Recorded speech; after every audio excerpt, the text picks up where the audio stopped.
Hello again, and welcome to another edition of Pass the Controller.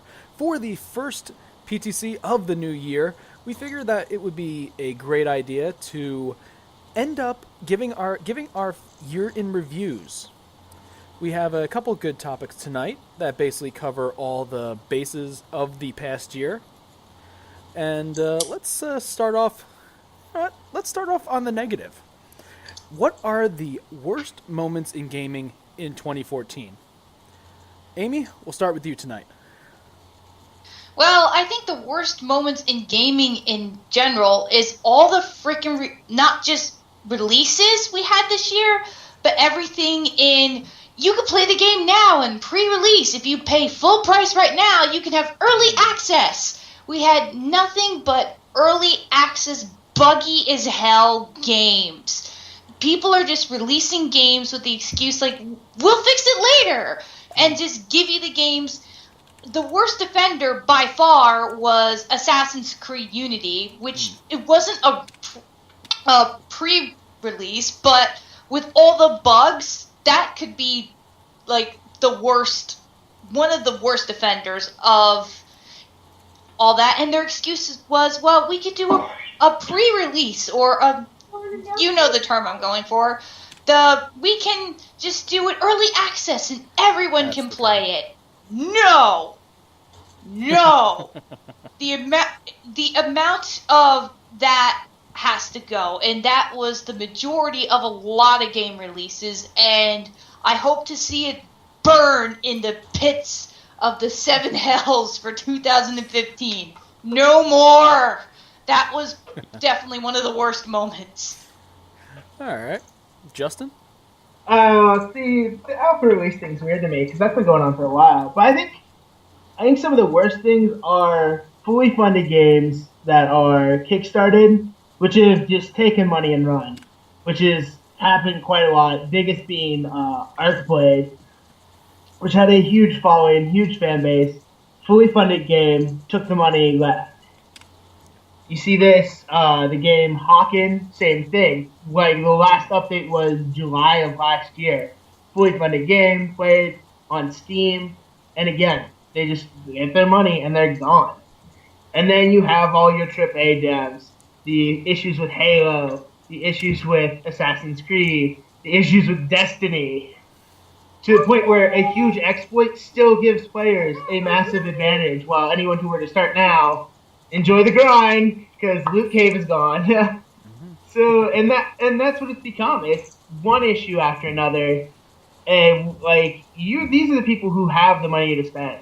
They should not be being outdone by little indie shits like that no one's ever heard of. Like, there's a MMO called Repopulation that came out that does everything Star Citizen promises without some of the graphics, unfortunately.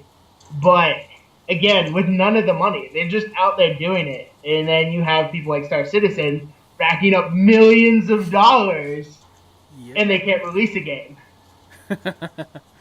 Yeah, that is very true. All right, Rob?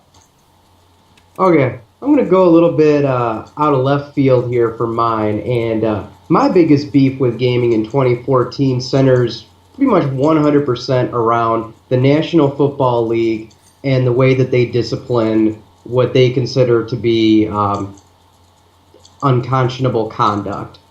So I'm sure all of you heard about the Ray Rice domestic abuse case, and the fact that he initially was only suspended 2 games, so that's basically 2 weeks of work for your average person. Then you've got Jim Irsay, the owner of the Colts, gets busted for a DWI with duffel bags full of cash and prescription drugs. He eventually gets a 6-game suspension, but it didn't start that way. Josh Gordon, on the other hand, gets suspended for an entire season just for smoking weed. I don't really know where the cold cocking your wife is somehow not as bad as smoking weed, but I guess that's what the NFL thinks when they want to protect the shield. Adrian Peterson beats his 4-year-old kid so bad he cuts his scrotum open. Fortunately, he's suspended for the season. And then in the one positive story in the offseason, Wes Welker takes a bunch of ecstasy, goes to the Kentucky Derby, wins, then makes it rain for people in the stands, and then he gets popped with a 4-game suspension, twice the initial suspension for Ray Rice's domestic assault case. Oh, and then, that suspension doesn't hold up due to double jeopardy. And then we get to, pardon? Oh yeah, definitely.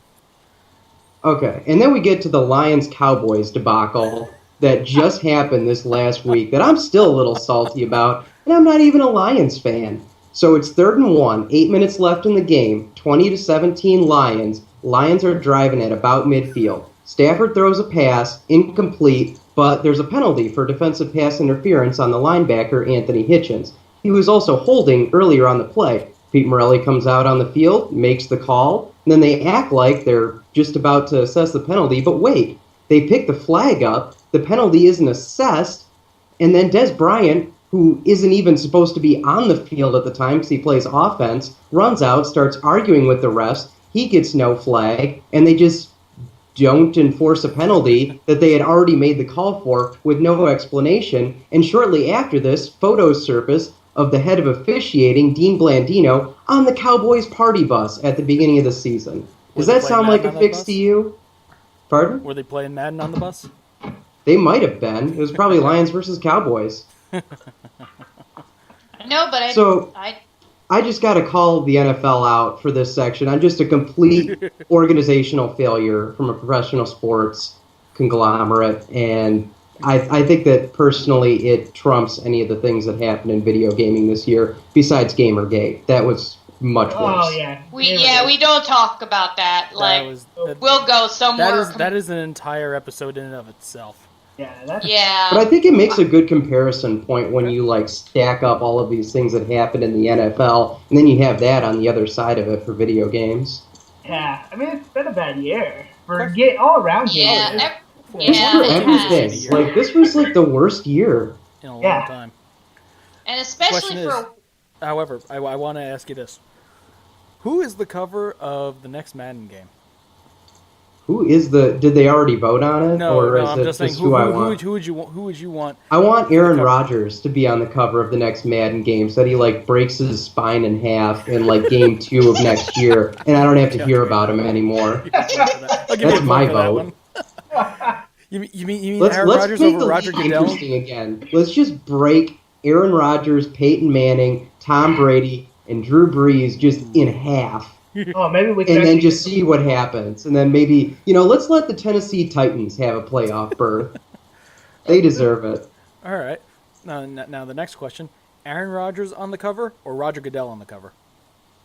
No, Roger Goodell just needs to be fired. I don't really need him to get injured or anything. Aaron Rodgers isn't actually a bad person. He's probably actually a really good guy. He just happens to play for the Packers, so I hate him and want him to lose and fail at every available opportunity. I don't know anything about sports. The most I even know is everything blowing up with Chris Christie betraying the Giants and New Jersey by going to the state where the Cowboys are, watching the game and high-fiving the coach or somebody. And everyone screaming, "Betrayal!" at Governor Chris Christie. So that's about as much as I know. Well, it seems that this whole conversation got railroaded onto sports. Even though most of our viewers are probably like, "The hell? What's going on?" Yeah, I'm not sure what the hell happened. I don't think that we should be separating sports from gaming anymore. Football has every much of a right to be considered a turn-based strategy game, right alongside Fire Emblem, right alongside Advance Wars. It just requires actual talent and years of dedication to get into it. The barrier of entry is the primary difference in the two, not game design. Well, in that case, I'm bringing up, what about pro gaming? Well, yeah, great. Pro gaming should absolutely be considered on a similar level as professional sports. Those guys go insane honing their craft. If you think about how much time pro StarCraft players or League of Legends players spend practicing, it may not all be physical, but it's still incredibly stressful and will take up most of your life in the process. Oh, easily. It is literally your life. They on that note, they took a bunch of one of the League of Legends pro teams out to a actual sports training camp and had them go through the Red Bull workout and whatnot to hone their physicality and whatnot. And it was really interesting. Oh, I did not know that. I'm not really interested in all that sports and kind of stuff. For me, gaming is video games. It's a virtual reality. If it becomes a sport, it's a sport in its separate category from football, baseball, all that stuff. It's its own category. I could not relate sports of a physical kind to go with sports in video gaming, which is more of the virtual kind. I don't think they could ever be related, except maybe... No, I don't really see it related. But I'm a gamer who likes to play on a personal fun level, so that's just me. I've never been... I disagree completely. There's just so much strategy in sports. Like, I grew up playing soccer, track, cross country, all that. And there is a serious amount of time put into strategizing and whatnot. That is the same amount I would put in before a raid or a League of Legends match or any of that. So, I mean, to say that there's no common ground between the two, I don't really think it's true. There's a lot of common ground between sports and traditional gaming and video games. Okay. Well, this is definitely something that we can bring up in a future episode. What the comparisons of sports and gaming. That is definitely for sure.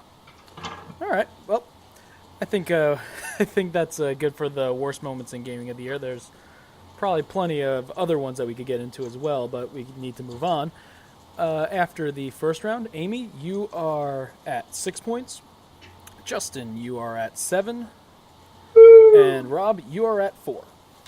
Do I lose points because I didn't talk about video games? That was kind of very, very out there when it comes to video. Well, yeah, but when I talked with you about this before. When you said left field, I wasn't sure if it was left field, but that was literally a left field. Yeah, I wasn't kidding about that, man. Well, that got you 4 points, which is still good for something that wasn't about video gaming. That was very good. All right, now the next one. Let's go into the next one on a little bit of a higher note. The best moments in gaming. For this one, Rob, you lead off. For the best moments in gaming. Well, I think the best moments in gaming for me were the fact that I bought Persona 3 and Persona 4 off the PlayStation Network for my PS3. But as for gaming as a whole in 2014, Child of Light was a massive triumph and showed that JRPGs can still work as long as they implement as much from Final Fantasy X's battle system as they possibly can. Because I think that's just the way that you have to go now with like a timer bar. You can swap out party members pretty much at will without penalty. And that's something that they'll probably need moving forward if they want to keep a turn-based RPG format like that going. Not to mention the art style was spectacular. Although I could do with a little less poetry, but I understand why it had to be that way in the context of the game.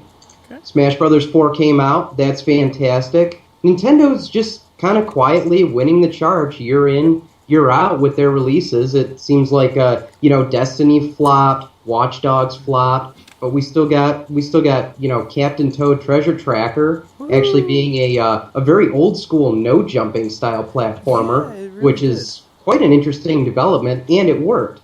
So it's not exactly taking games to new places, but it's revisiting old places that we haven't seen in, gosh, I feel like a couple of decades. I remember Lode Runner on the old like Power Macs and stuff like that, or Apple II operating system. Yeah, but 2014 was a rather lackluster year of gaming. Okay. And you have a few lone bright spots, but a whole lot of dark spots. And some of those dark spots, it's just games not even working right. Yeah. Okay. All right, Justin? I think, hands down, the best news 2014 is the solid press that esports got this year. And that came late in the year, November, December, which is kind of after the big esports events were wrapped up. Summer is over, that's when a lot of it picked up. But you saw it on shows like Good Morning America, NPR did stories. Colleges now give scholarships for esporting as a thing. Like this is gaming entering a whole new media, like, exposure to people. Like, when you saw the Good Morning America, the people who watch that show, not traditional gamers. These are not people who play games. And yet to have that exposed to them positively and break that kind of attitude of gamers are, antisocial losers who will never accomplish anything. Video games, they ruin your life. And then to be shown that no, this is a thing. This is a multi-billion-dollar industry where you can win millions by playing. There's so much money going on. Shoot the cat. Can we give the cat some points? That cat needs to get some points. That was great. But I mean, and that's what it is, though. Is the gaming has grown, and there's no denying that. That idea that gaming is wasting your time is, to me, it's never been true. It's as valid as reading a book, watching TV, any interactive thing. But to have that now, a more, at least in America, a more nationwide viewpoint was a huge step forward, I think. Yeah. All right. Amy? Well, for me, there's so many things that happened this year, but if I have to go for the best moments in gaming, would have to definitely be that Nintendo had the greatest comeback this year. They just came out from the beginning of 2014 to the end. They came in swinging with great publicity and showing off their great games from E3, which I had mentioned a long time ago, coming out with Super Smash Brothers Super Smash Brawl. Brothers. Super Smash Brothers! Someone make that to a game. Kicks. But Kid they tested had- motherfucker. I can. Tested motherfucker. Hyrule Warriors, and just they had so many good games, and not just all games that came out. They've been having a hilarious time coming out with great ways of publicity. Like one of the late night shows, they were saying about they were talking about winning a woman's heart, and Nintendo went, "You want to win the heart of a woman? Ask her to play Nintendo." And it got them talking on the show when they talked to that celebrity. I don't know which one. I have to go look that up. But they started talking about it. And then the Luigi death stare meme that came out, everyone was posting their own variations of that. And Luigi's glare was everywhere. And Nintendo had a great thing publicizing that. And then Bayonetta 2 that they saved was a fantastic game that really showed why they saved it and really gave them a redeeming light when they saved that company and that sequel. So Nintendo's year was really good. It was a song of redemption and bringing them back into the light, and I really can't wait to see what they do in 2015 and continue to bring so much to the table. Okay. I think what was interesting for Nintendo, like on its own, was they're turning to indie gaming when Xbox and PS4, who had supported them pretty heavily in the past, left that industry out in the cold, essentially. And then you saw one of Nintendo Wii U's flagship thing was A Tale of Two Brothers, a huge indie game, is one of their mainstay launch titles that they're announcing.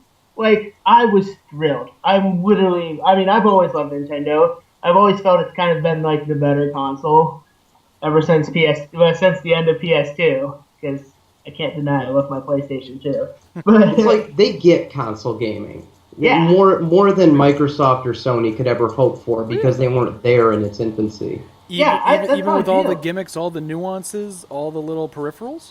But part of that is the fact that they got that console gaming can be an in-person and family experience. The whole reason that they added all of those gimmicky peripherals was to get people who don't normally play games to play games. They're the only ones that were reaching out and finding a new audience, whereas Sony and Microsoft were mostly focused on just kind of trying to keep the core, angry, sexually frustrated gamer happy. Yeah. You mean the 12-year-old boys? The Gamergate crowd, as it were. Or God. 27-year-old people on podcasts. Yeah. And which leads to an interesting point. With Sony and Xbox continuously trying to go for their core market, Nintendo is trying to bring in new ones. And that's why they're still here, because they're always trying to find ways to not only keep some of their old people, but they're trying to bring new people in. And so long as they continue to do that, Nintendo's going to continue to really thrive out there, which I think Xbox and PlayStation could learn a thing or two instead of criticizing Nintendo so much. The hating. They be Well, hating. That's definitely true. I mean, you look at it and what I was like looking at my 360 library just for shits and giggles, and the two biggest things on there, library-wise, shooters and racing games. And whenever you like think about Xbox, what do you have? Shooters and racing games. That Like, is great. it, Halo, Forza. Yeah. Like, great. Do you guys have like anything else? You diversify a little in there? No, but Sunset Nintendo. Overdrive. Yeah, Nintendo's going to go out, and they will always do that. They always diversify. They've been super aggressive about their virtual library, which was like a big draw for the original Wii, and the Wii U still has that going. Like, that's what it is. It's you created this thing which spans gaming history in and of itself, and continues to do that. Diversify. We saw a new Xenoblade game. Like, whoever thought that was going to come out? I really took me by surprise. Yeah. And that Surprised me Nintendo too. does that is amazing to me. The part of it's how they manage their company. Like, the DS sales actually promote Nintendo's main sales, That's true. whereas Sony and Microsoft we have to keep everything separated. Oh my god. Money must maintain where it came from. Like, you fucking retards? But Well, they might actually be. well, But that's we true. don't know what goes on in those boardrooms, man. They come Yeah. wearing helmets. Yeah, Either that or true. swimming in a pool of money. That might help too. But I mean, that's definitely it. Nintendo's That's what it's going to be like to- when I'm running things. Bring your bathing suit. You're gonna Scrooge McDuck this bit. No, I'm using paper money. Those coins, I will break every single bone in my body if I jump into that. Well, what if it's Yeah. I'm stacking paper. What are you a talking paper, about? or you could use chocolate coins. Yeah, I just No, I could. I know where to get those. Chocolate coins. They're So delicious. Is there? Yes, yes they are. Yes they Yeah, are. that's definitely Nintendo's appeal. Is they've Nintendo's managed. appeal is chocolate coins. Yeah. So that's why Mario keeps getting them all. They're gold coins and chocolate coins. They're not really Mushroom Kingdom people. They're chocolate coins. Well, my well, God. with all the mushrooms, he's probably hallucinating the entire thing. If they could make those coins for Mario into chocolate, I would buy them. Nintendo, seriously, if you're listening to this, They do. we're giving There- you free there ideas. There are candy Yeah, power-up Mario. blocks. Like, you just Yeah. get a power-up block, then you hit it, and candy comes out. And Like, that's an actual I thing. love that. Yeah, I got my kid a bunch of them. Not this Christmas, but last Christmas. And he loved them. They were filled with like little candy, like hard candy heart stars and Horseshoes, chocolate clovers, and coins. blue moons? And, yeah, it was amazing. It was great fun. Well, before we ended, any final thoughts on the best moments of gaming this year, or from That 2014? That cat. That cat. Cat Cat. wins before show. Cat loves Justin's food. Yeah, cat. yeah. Yeah, Cat yeah, yeah, loves yeah. food. Yeah, yeah. Who is this young Yamcha about town? Yeah, I'm up on the pop cultures. All right, well, at the end of this round, Amy, you got 9 points for that round, which puts you at a total of 15. Or 69, dude. So that's the number I'm thinking of. Justin, you also got yourself 9 points this round, which pops you up at 16. And Rob, you got 3, 6, 9, 11 points this round, which bumps you up to 15. Okay. All right, now we need a tiebreaker between Amy and Rob. Oh well, I'm gonna Okay, die. all right. This is, Rob. this is, You came this back. is new You came territory. back Have we very ever had well this with this before? with the second round. I'm winning. Really? I That's thought never I sucked the happened. second round, but thank you. You did well that round starting off. Well, question is, who does the cat decide? We have 1 or, point from the cat. Or I think that was Jacob running away in the background of Justin's camera feed. Maybe he can pick. Jacob, yeah. All right. Just remember, Jacob, girls have cooties. You don't want cooties in the finals. We go get him. We decide. Yeah. But Actually, as they I say got- in the finals, ladies first. Well, actually, we Yeah, can bring everyone in for the women finals. still kind of property when they came up with that rule. Ooh. You know what? I got a better idea. since it is the year-end review, and in the holiday spirit, even though the holidays are pretty much over, let's have a three-way final. Hey, I'm cool with that. Three-way We final. just need him to come back. Three-way final. Yeah, sure thing. All right. Yeah. I'm down. Justin, for this one, we're doing a three-way final. Yeah, for this one, we are doing a three-way final instead. Ooh. When he comes back. When he comes back. Well, we'll surprise him. Well, guess what? Like I said, in the holiday spirit, we are bringing up a three-way final for the showdown.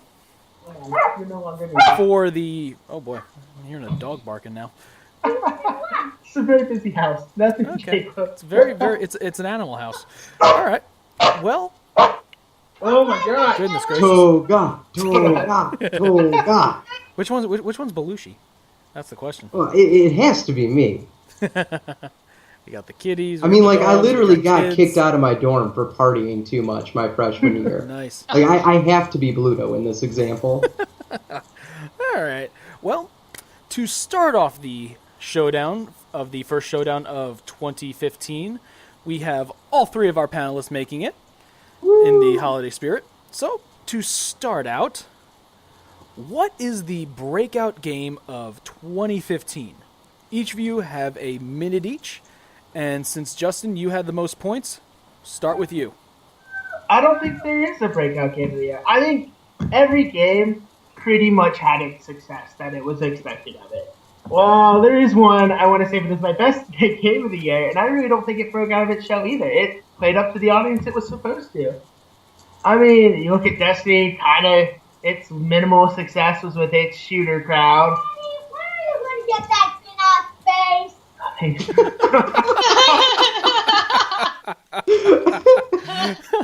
Okay, Justin wins.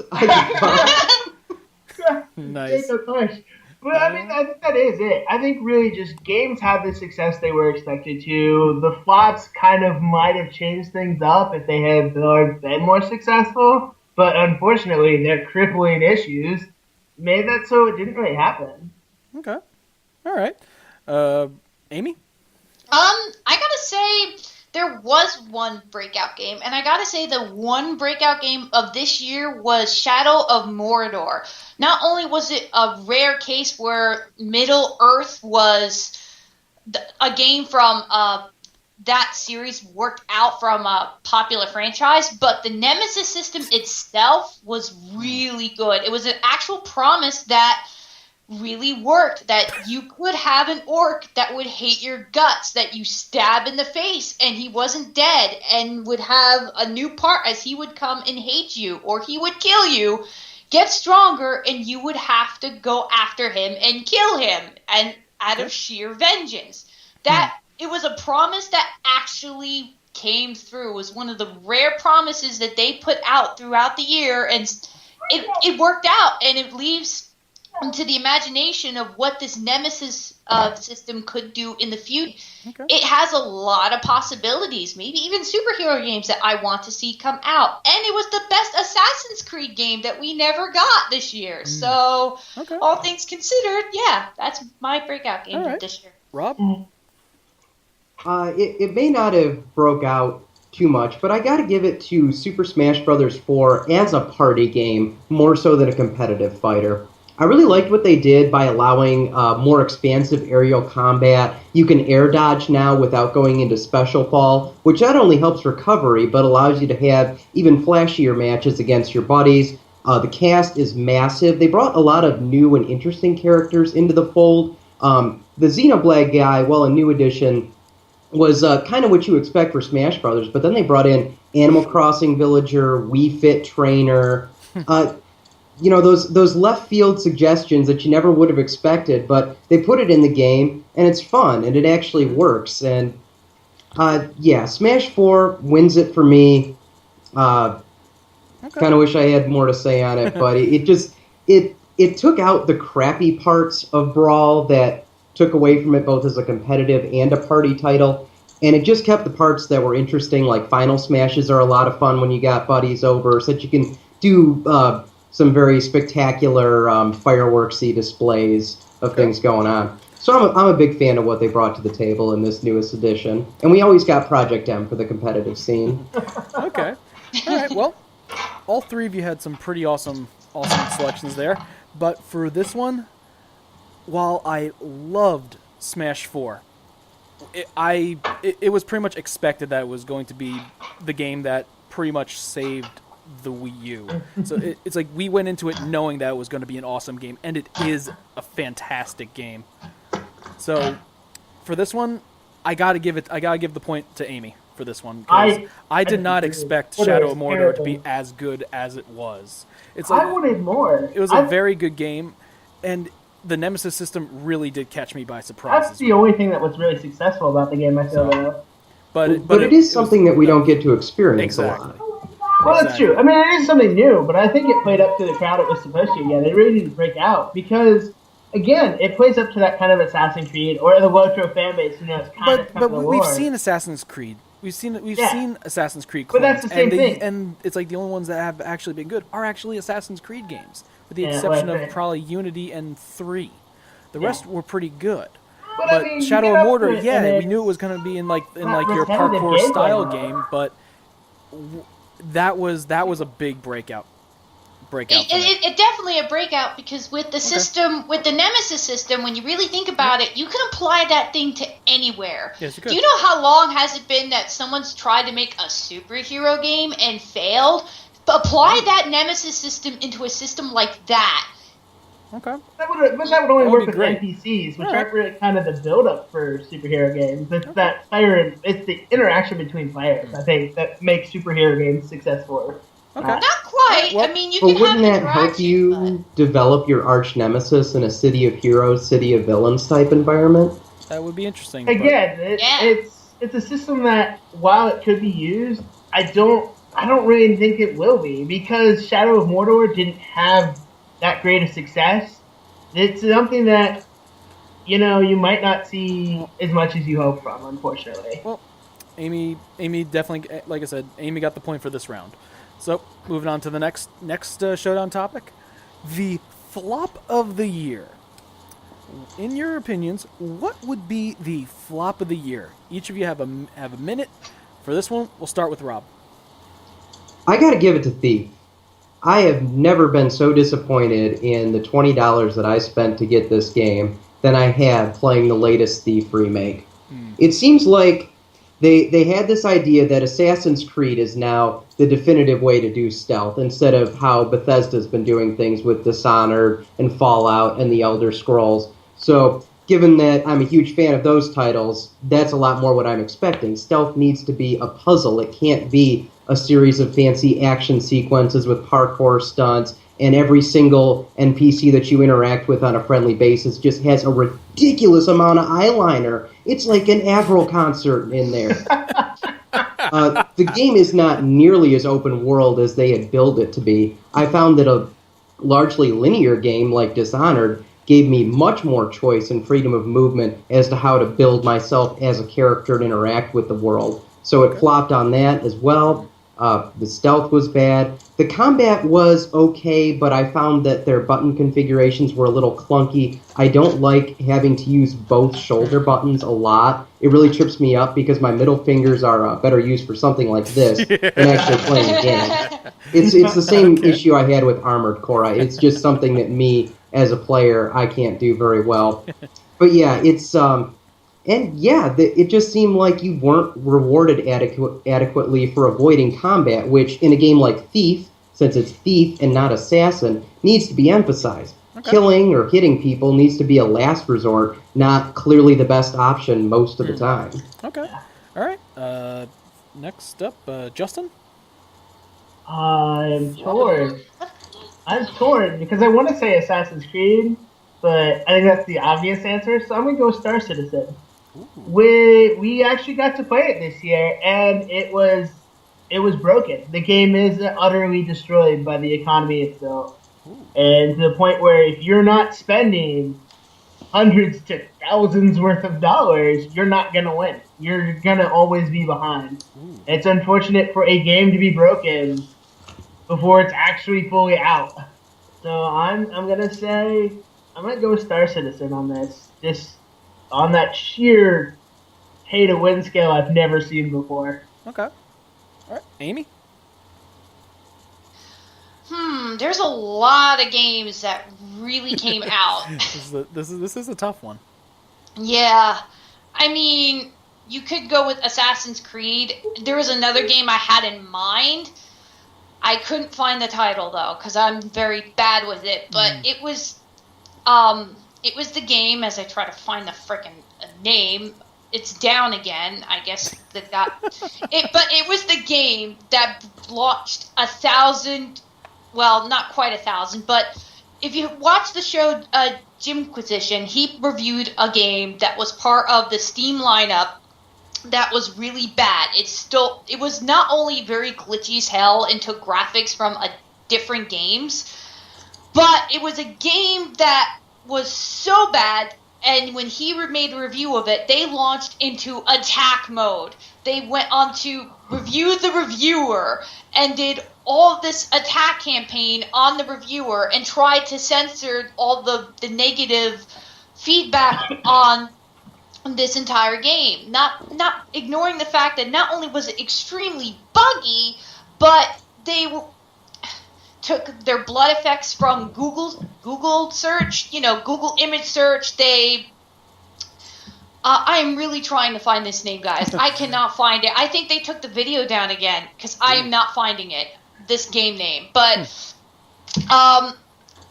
it was that to me Hatred? is no. It's not. It's out. Okay.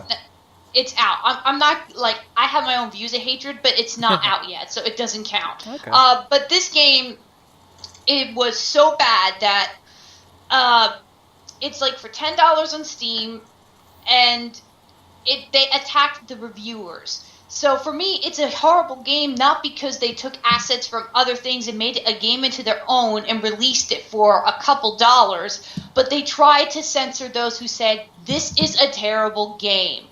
And the amount of unprofessionalism and scam quality that came from this game and those developers behind it is why I say that game, when I can finally get the frickin' name. It sounds like War Z, what they did. Yeah, it's not War Z, but it was...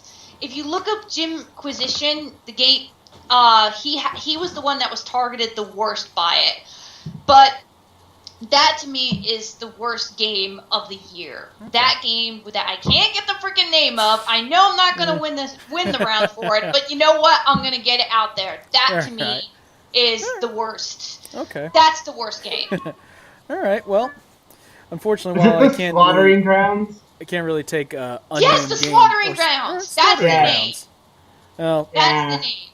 still. Still, but you know, Yeah, I knew I wasn't going to win the Slaughtering round, Grounds, okay. but I really wanted to get it out there because that game was just bad.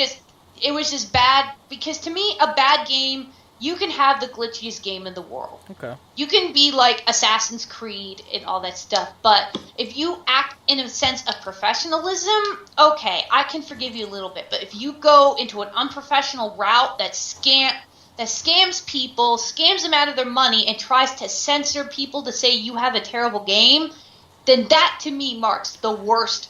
It kind of game. reminds me of the Kane and Lynch fiasco. Yeah. With, IGN. But all right, well, for this round, unfortunately, while they can't really, it's a little late for the name of the Slaughtering Grounds. It's okay. While Thief and Star Citizen surprised me, Star Citizen still isn't technically out yet. It's still a beta, so things can change, which would be great if it did. But honestly, the thing that won it, for out, man. comparing Thief to an Avril Lavigne concert. Yeah. That is amazing. Just play like the first 20 minutes of the game, I like hate the it. first female character you meet. It's like all the way down to her cheekbones. That's how thick it's on the character. Well, for that one, Rob, I got to give you that. Got to give you that round. Rob, That he was- did that earn was it that amazing. one. That He was earned that. amazing. And well, now for the final showdown topic, the one that we have all been waiting for. What is your game of the year? Amy, you have not led off yet, so lead us off with game of the year.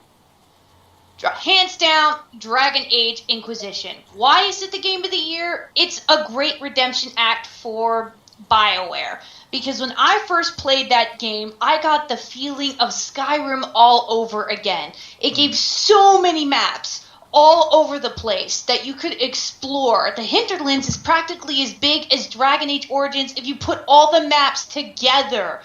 And not only that, you get like 8 or 9 others.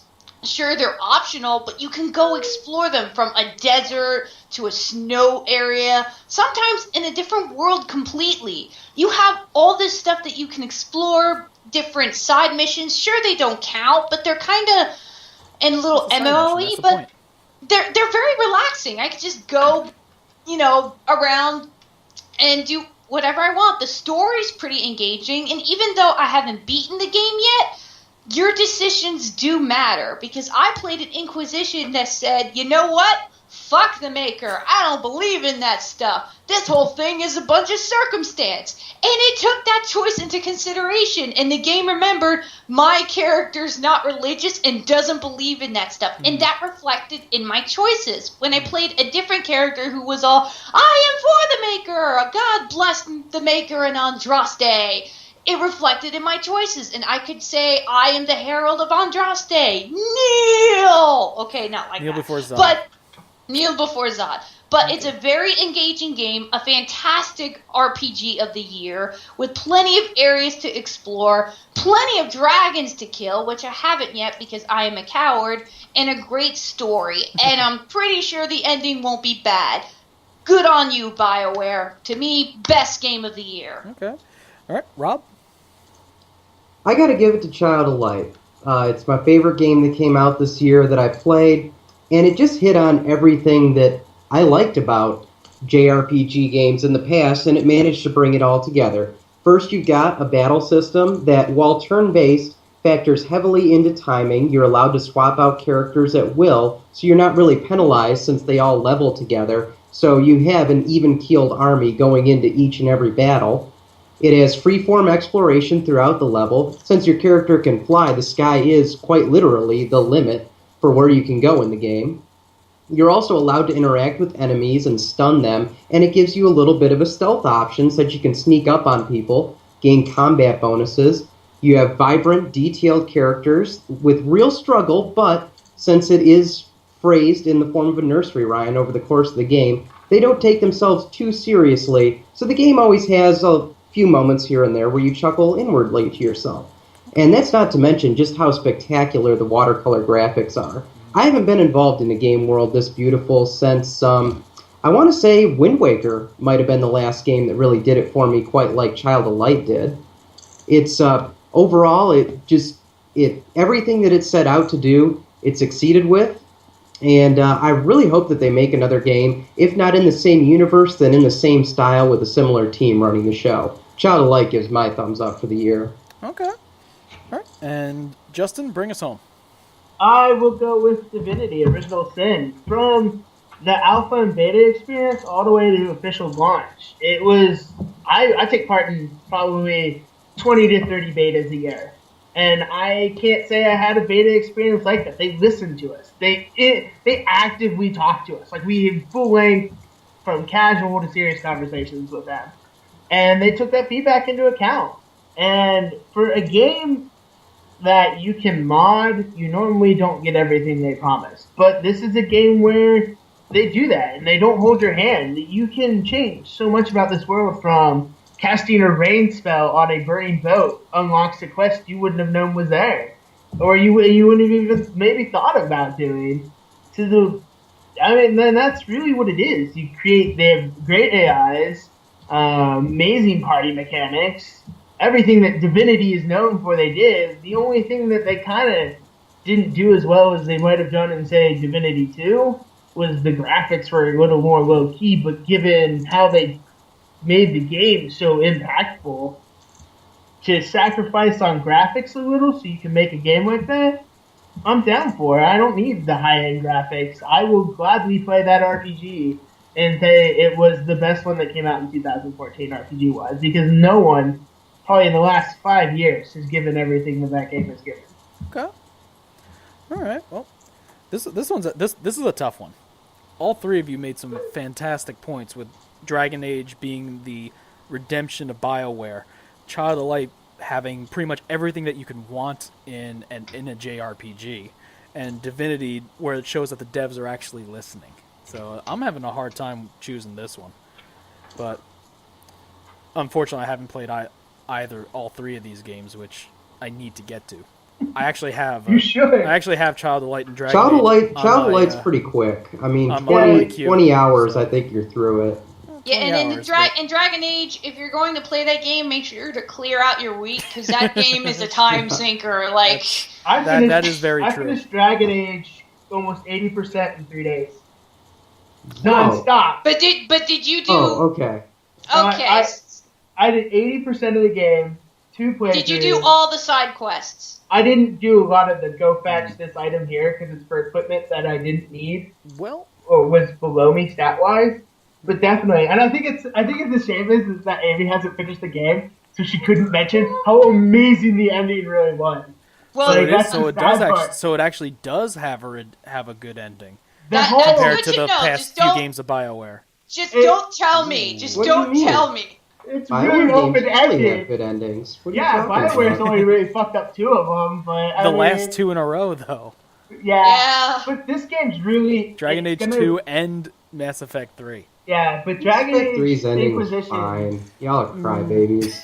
Just get to the end. Just Well- get to the end. See that sudden. Watch all the way through the credits because it's the end itself is really lackluster until you get to the scene after the credits, and then there's so much depth packed into like I think what's like a less than a minute's content, which brings in like these obscure points that if you weren't paying attention into the game, or you didn't romance the right person, or you didn't go complete this quest, you might miss how impactful it is. When you get there, Google the game theory about that scene and just read it and be like, oh my god, mind Well- blown. I'll do that. Honestly, judging by Justin's reaction on this game, I got to give the point to Amy. That's unfair! I don't think That you're was gonna be that was a It's not right! wow, you're making your kid cry. That was great. Wow, it's like that signifies game of the year right there.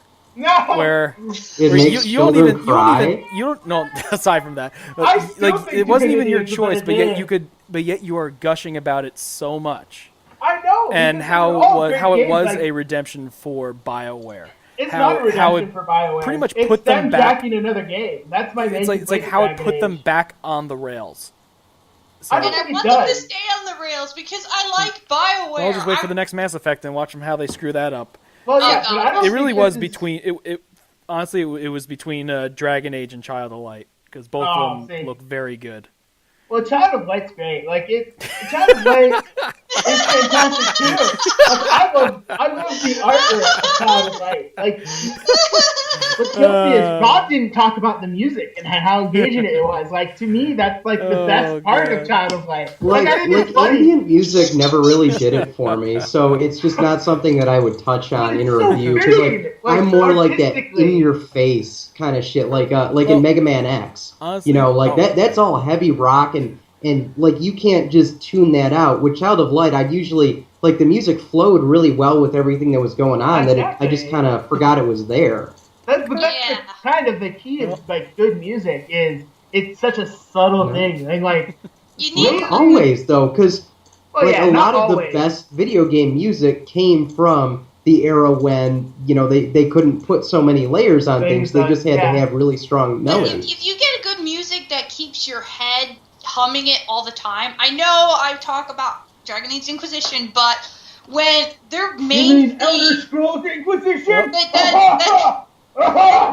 the main theme, I have to say, it got stuck with me. Like when I was depressed on having hardly no food, the main theme that plays right at the intro scene started playing in my head like, yeah, no, I'm not giving up. I'm going to go in there and make that kitchen my bitch. I'm going to take everything and cook the best food. Yeah, I'm the Was it like Inquisitor. I the can Hungry cook. Hungry Hippos theme or something? Like what was the song now? Well, we could go into that at another time, but Yeah. well, Amy, you have 30 seconds. All you. Oh God, I wasn't even expecting to You win won. anything. But overall, this year it's been pretty bad with games, but it's been pretty good. And I think from here on out, 2015 is going to be a fantastic year for gaming. Hopefully a little bit better than last year, but something good that we can all enjoy and keep us talking like this together, because that's why we're all here. Aww. Wait, really? I thought we were getting paid for this.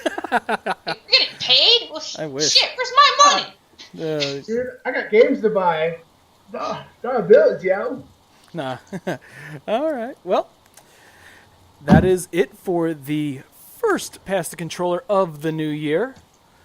Expect some great things to be coming out of the show over the course of 2015, and expect to see a lot more of our panelists. Tonight, I give a very big thank you to Amy, Justin, and Rob for coming in and sharing their opinions yet again. And for all of us here, to everyone out there, Happy New Year, and I hope to see you again next time.